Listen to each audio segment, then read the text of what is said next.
Meus queridos, a paz do Senhor, Levi aqui para deixar aqui o subsídio da revista Conectar Mais Jovens, publicada pela editora Betel. Nós estamos iniciando nessa semana o primeiro trimestre de 2023 e esses aqui é a lição que nós estamos iniciando. Caso você ainda não esteja de posse, essa aqui é a lição que nós vamos estar estudando no próximo domingo, começando ela no próximo domingo. E esse aqui é o livro de apoio para essa lição. E nós estaremos estudando as 13 lições desse trimestre. Vai ser a lição 1, a promessa do Salvador. Vamos desfolhear aqui a lição para nós mostrarmos. A lição 2, Jesus e a revelação do tabernáculo. Na lição 3, conhecendo os títulos de Jesus. Na lição 4, Cristo na visão do profeta Isaías. Na lição de número 5, Jesus, o supremo sumo sacerdote. Na lição de número 6, Messias e o reino de Deus. Na lição de número 7, Jesus, profeta e Messias. Na lição de número 8, a obra expiatória de Cristo. Na lição de número 9, Jesus, o primogênito dos mortos. Na lição de número 10, Jesus, o nome acima de todos os nomes. Na lição de número 11, estaremos estudando Jesus, o Senhor da Igreja. Na lição de número 12, estaremos estudando Jesus presente na história. E para fechar o trimestre, na lição de número 13, estaremos estudando Jesus e a Santíssima Trindade. Então, essas aqui vão ser as 13 lições desse trimestre que nós estaremos estudando a partir do próximo domingo na lição Conectar Mais Jovens, publicada pela editora Betel. E aqui o texto da lição, número 1, diz assim: a promessa do Salvador. O texto de referência é os Salmos de número 2, versículo 1, e versos de número 16 a 18.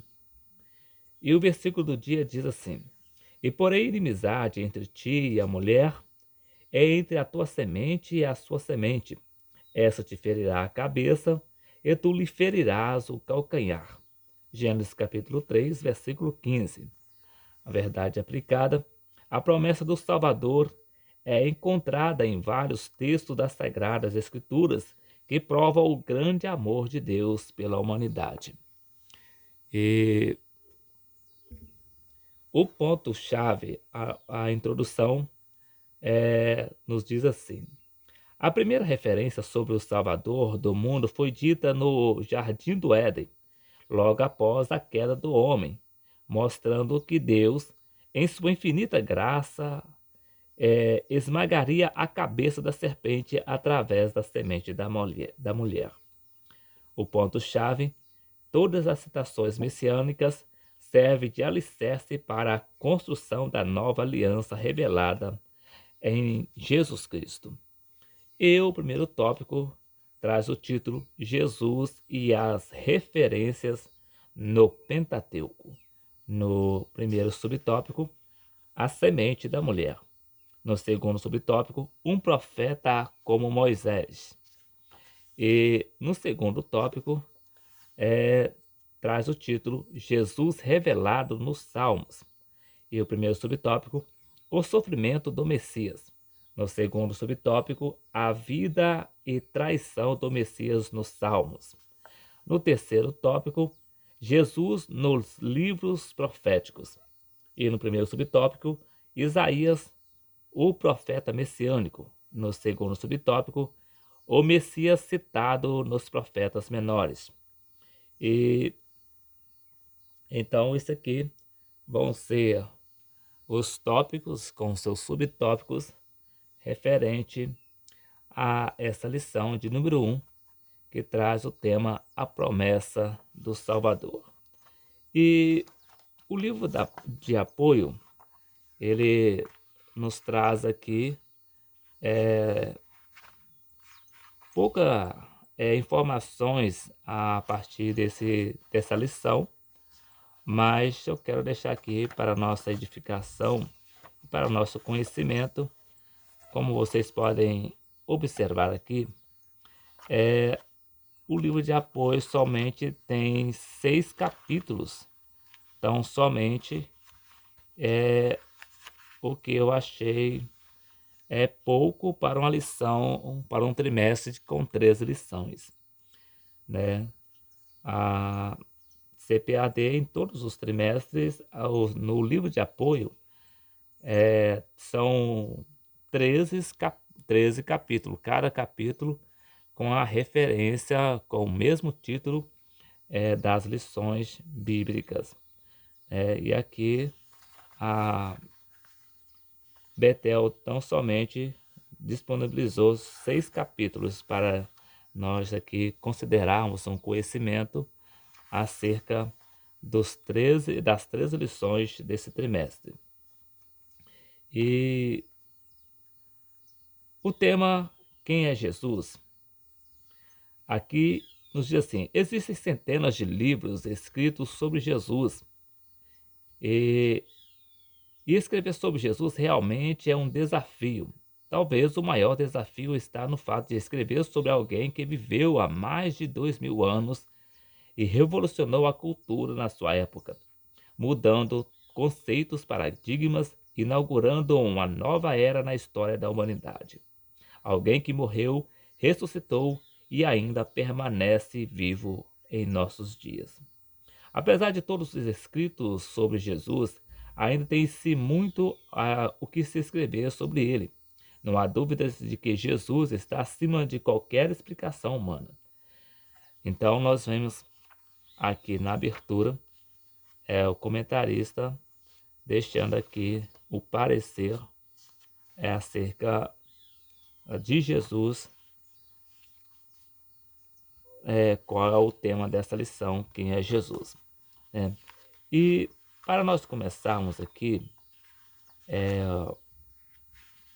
o subsídio do livro do apoio, nós vamos ver aqui que no primeiro capítulo ele deixa aqui a seguinte mensagem: Jesus e a revelação do Antigo Testamento, que é o tema da lição, a promessa do Salvador, e que aqui temos Jesus na revelação no Antigo Testamento. No Antigo Testamento vemos a história da criação do mundo e tudo que nele há, bem como o desenvolvimento da descendência de Abraão até se tornar uma nação. Deparamos-nos com um Deus que escolhe um povo para si e através desse povo se revela como Deus deles, estabelecendo leis cerimoniais civis, guiando-os para a terra prometida. Nesse processo revelador, percebemos em Gênesis que na obra da criação e na formação do homem, a presença poderosa de Jesus atuando para o êxito desse projeto. Ao analisar o primeiro capítulo de Gênesis, deparamos-nos com textos que revelam a existência de Jesus desde aquele momento. Deus criou o universo, a fauna, a flora, a vida animal, aquática e terrestre com o poder da palavra. Em Gênesis, capítulo 1, verso 1, lemos: no princípio criou Deus os céus e a terra. O verbo criar, do hebraico bará, traz a ideia de criar do nada. Do termo bará, Deus sempre é o sujeito mostrado que somente Deus tem o poder criador para trazer à existência aquilo que outrora não existia. Do latim creatio, ex nihilo, criação do nada, ou seja, quando Deus cria a terra, não teve nenhuma matéria-prima, mas tudo foi criado pelo poder da sua palavra. Ele disse: haja, e tudo se fez, conforme vemos em Gênesis capítulo 1, versículo 3. A carta aos Hebreus assevera que Jesus sustenta todas as coisas pela palavra do seu poder. Em outra passagem, o autor diz que o mundo pela palavra de Deus foram criados. Nos Salmos de número 33, verso 6, lemos que pela palavra do Senhor foram feitos os céus e todo o exército dele, pelo Espírito de sua boca. Esses textos embasam a maneira como a terra e seus elementos foram criados. Vale ressaltar que o universo e tudo o que existe não são obra do acaso, nem tampouco fruto de processo evolutivo, mas sim de uma mente criadora que é a mente de Deus. Vendo todo o processo da criação, pergunta-se: onde Jesus se encaixa na criação? Justamente na palavra criadora de Deus. João confirma isso ao iniciar sua narrativa dizendo o seguinte: no princípio era o Verbo, e o Verbo estava com Deus, e o Verbo era Deus. Ele estava no princípio com Deus. Todas as coisas foram feitas por ele, e sem ele nada do que foi feito se fez. João capítulo 1, versículo de 1 a 3. João deixa claro que o Verbo é Jesus Cristo, a expressão eterna e definitiva de Deus, que no Antigo Testamento trouxe à existência o mundo e tudo o que nele há. Outra passagem do Antigo Testamento que merece atenção recai sobre a criação do homem, que diz: e disse Deus, façamos o homem à nossa imagem, conforme a nossa semelhança. Gênesis capítulo 1, versículo 26. Aqui percebemos uma referência à Trindade. Uma das palavras hebraicas para Deus é Elohim, termo esse que é um substantivo plural, indicando a pluralidade de pessoa, ou seja, Jesus estava presente na criação como parte da divindade.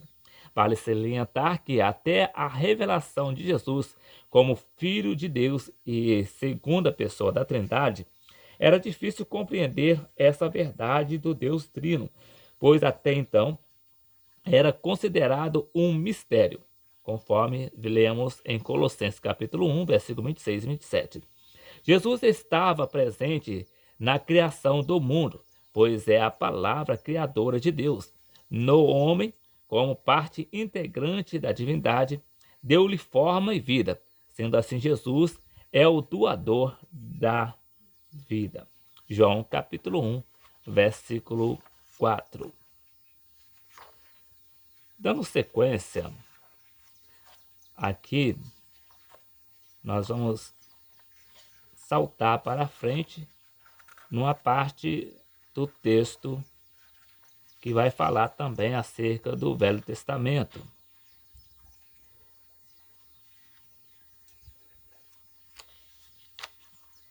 E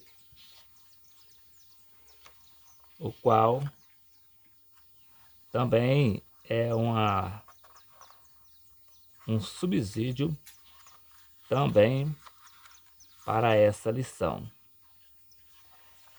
que é Jesus e as profecias messiânicas. Jesus no Antigo Testamento é citado nas inúmeras alusões ao Messias, mormente nos livros proféticos. Vale salientar que, por todo o Antigo Testamento, passagens de referências messiânicas são apresentadas sem distinção cronológica. Os profetas não tinham noção do tempo exato de cumprimento das profecias. Esse argumento é percebido no texto de 1 Pedro capítulo 1, versículo 10 a versículo 12. É justamente no Gênesis, após a queda de Adão e Eva, que encontramos a primeira menção ao Messias, descortinando assim o plano de redenção da humanidade, conforme registrado em Gênesis capítulo 3, versículo 15, que diz: E porei inimizade entre ti e a mulher, e entre a tua semente e a tua semente.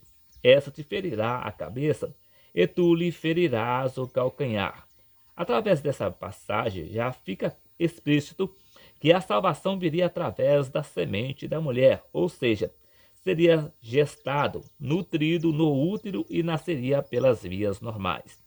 Em Gênesis capítulo 5, podemos observar outra revelação também muito impactante. Nesse texto constam 10 nomes de homens que fazem parte da genealogia de Adão. E quando verificamos o significado desses nomes na língua hebraica, deparamos-nos com o seguinte texto: um nascido da terra, que é o nome de Adão, será o substituto apontado. E o segundo nome, Sete, um homem mortal, Enos. Ele sofrerá, Cainã, mas será o Elohim bendito, Maalalel. Ele vai descer, Jared, e trará ensinamentos, Enoque. A morte dele trará Matusalém para o desesperado, Lameque, descanso, consolo, conforto, Noé. E assim a profecia acerca do Messias vai se revelando desde o livro de Gênesis e cada vez mais profundamente. Vários anos depois, o profeta Isaías revela outro detalhe importante acerca do Messias, ao dizer: Portanto, o mesmo Senhor vos dará um sinal. Eis que uma virgem conceberá e dará à luz a um filho, e será o seu nome Emanuel. Isaías capítulo 7, versículo 14. Nessa passagem está contida a famosa profecia acerca da concepção virginal de Cristo. A palavra hebraica empregada nessa passagem é almar, faz referência a uma mulher jovem na idade de se casar. A confirmação e cumprimento dessa profecia está registrada em Gálatas capítulo 4, versículo 4, quando Paulo diz: Mas vindo a plenitude dos tempos, Deus enviou o seu Filho, nascido de mulher, nascido sob a lei. Fica claro que o nascimento e a revelação de Jesus viria no tempo certo, o que todo o Antigo Testamento, bem como os profetas, serviram de sustentáculos para o grande plano de Deus para resgate da humanidade. Embora o profeta Isaías seja considerado o profeta messiânico devido às muitas referências à pessoa, ministério, nascimento e morte do Messias, observamos algumas alusões ao Messias em outros profetas, como em Miqueias, que informou o lugar do seu nascimento. Vejamos: E tu, Belém, Efrata, posto que pequena entre milhares de Judá, de ti me sairá o que será Senhor em Israel, cujas saídas são desde os tempos antigos, desde os dias da eternidade. Miqueias capítulo 5, versículo 2. Essa profecia se cumpre cabalmente em Jesus quando observamos a narrativa de Mateus capítulo 2, versículo 1. A palavra Belém significa casa de pão. E mais tarde, Jesus afirmou: Eu sou o pão da vida, conforme registrado por João em seu Evangelho de João capítulo 6, versículo 35. Informações arqueológicas informam que, no tempo da profecia, Belém não tinha 1.000 habitantes, mas recebeu uma promessa de tamanha magnitude que pouco puderam crer. Uma grande lição para a nossa vida, pois existem momentos da nossa trajetória que olhamos para as promessas de Deus e a comparamos com o momento em que estamos vivenciando e não conseguimos acreditar que as promessas se cumprirão. Entretanto, se Deus prometeu, Ele é fiel para cumprir, independentemente de nossa realidade ou condição.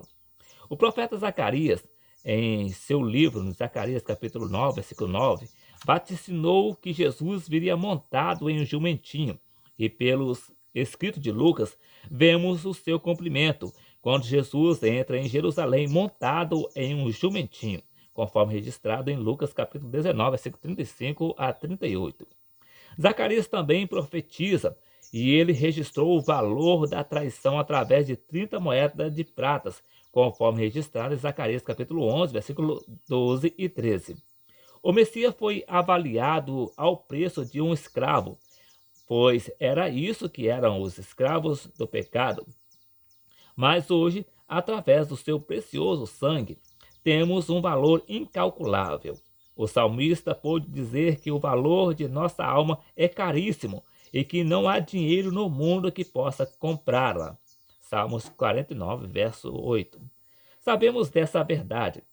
Cada crente deve ser mais grato ao Senhor e valorizar ainda mais o grande amor de Deus em sua vida. Outro livro onde encontramos inúmeras passagens messiânicas é o livro de Salmos. Salmos de número 110, verso de número 4, revela que Jesus seria sacerdote eterno, segundo a ordem de Melquisedeque.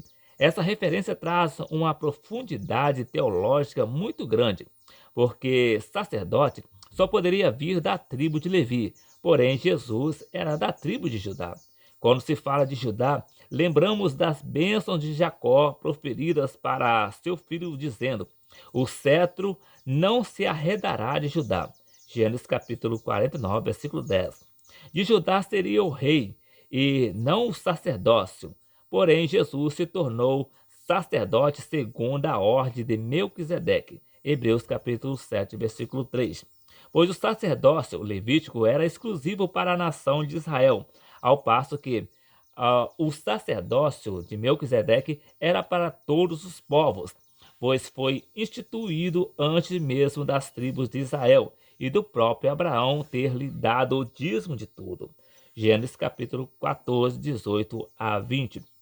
Quanto à maneira de ensino do Messias, o salmista diz que seria por meio de parábolas, enigmas da antiguidade. Salmos de número 78, verso de número 2. Nos relatos de Mateus e Lucas, vemos aproximadamente 13 e 30 parábolas, respectivamente, sendo proferida por Jesus. Mateus faz questão de enfatizar que Jesus ensinava por parábola para que as escrituras se cumprissem. Mateus capítulo 13, versículo 34 e 35. Em outro texto, Jesus diz que o motivo de ensinar por parábolas era que os discípulos não estavam preparados para conhecer os mistérios do reino, conforme registra Mateus capítulo 13, versículo 10 e 11. O salmista fala também da rejeição que o Messias teria pelo seu próprio povo ao dizer: a pedra que os edificadores rejeitaram tornou-se cabeça de esquina. Salmo de número 118, verso de número 22. João confirma essa verdade dizendo que Jesus veio para os que eram seus, porém eles não o receberam. Mas a todos quanto o receberam foi-lhe dada a prerrogativa de se tornarem filhos de Deus. João capítulo 1, versículo 12. Embora rejeitado por seu povo, Jesus foi obediente a Deus até a morte e cumpriu com excelência sua missão, e Deus o constituiu Senhor de tudo e de todos. Atos capítulo 2, versículo 33, dando-lhe um nome que está acima de todos os nomes. Filipenses capítulo 2, versículo 9. Os Salmos de número 22 abarca várias esferas da vida do Messias. Vejamos, o verso de número 7, todo que me vem zombam de mim. O verso 14, a minha força se secou como um caco, e a língua se me pega ao paladar, e me puseste no pó da morte. Verso de número 16, traspassaram-me as mãos e os pés. Verso de número 18, repartem entre si os meus vestidos, lançam sorte sobre minha túnica. Existe ainda a famosa frase do abandono: Deus meu, por que me desamparaste? Salmo de número 22, verso de número 1. O cumprimento de todas essas referências está no relato da crucificação narrados pelos sinóticos Mateus, Marcos e Lucas. O que dizer das profecias registradas pelo profeta Isaías? Jesus é apresentado como um juiz, legislador e rei. Isaías capítulo 33, versículo de número 22.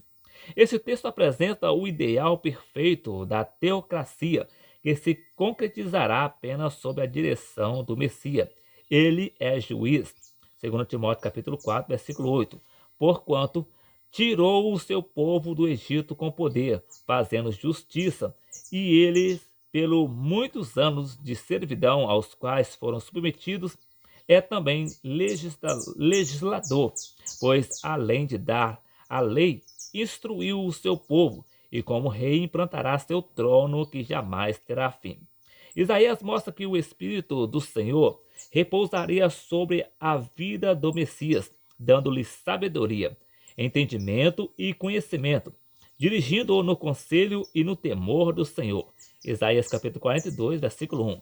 Sobre o ministério de Jesus, é revelado que o Espírito do Senhor estaria sobre o Messias para pregar as boas novas, restaurar os contritos, proclamar aos cativos, abrir a prisão dos presos e anunciar o ano aceitável do Senhor, conforme registrado em Isaías 61, verso 1 e Lucas capítulo 4, versículo 18 e 19.